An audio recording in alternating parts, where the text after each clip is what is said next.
വാഹനം ഓടിക്കുന്നവരാണ് നമ്മളിൽ പലരും. ആ വാഹനത്തിലെ യാത്ര കഴിഞ്ഞ് നാം വാഹനത്തിൽ നിന്ന് പുറത്തേക്ക് ഇറങ്ങുമ്പോൾ പരിശുദ്ധമായി സലാം പറയുന്നു. വളരെ മനോഹരമായൊരു പ്രാർത്ഥന.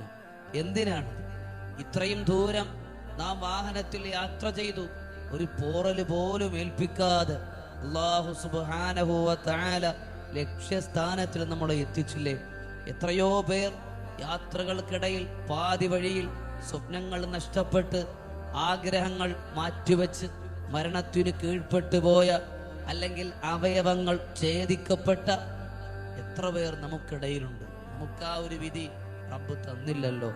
വാഹനത്തിൽ നിന്ന് യാത്ര കഴിഞ്ഞ് പുറത്തേക്ക് ഇറങ്ങുമ്പോൾ ഈ ദിക്ർ മറക്കരുത്. അല്ലാഹു ഇനിയും നമുക്ക് നമ്മുടെ യാത്രകൾ ബർക്കത്ത് ചെയ്യട്ടെ, നമുക്ക് അല്ലാഹുവിന്റെ കാവൽ നൽകട്ടെ. ഏതാണ് ആ ദിക്ർ? നമുക്ക് പഠിക്കാം. റബ്ബി അൻസിൽനി മൻസിലൻ മുബാറകൻ വഅന്ത ഖൈറുൽ മുൻസിലീൻ. ഈ ദിക്ർ പതിവാക്കും. അല്ലാഹു വാഹനത്തിൽ വലിയ ബർക്കത്ത് നൽകും.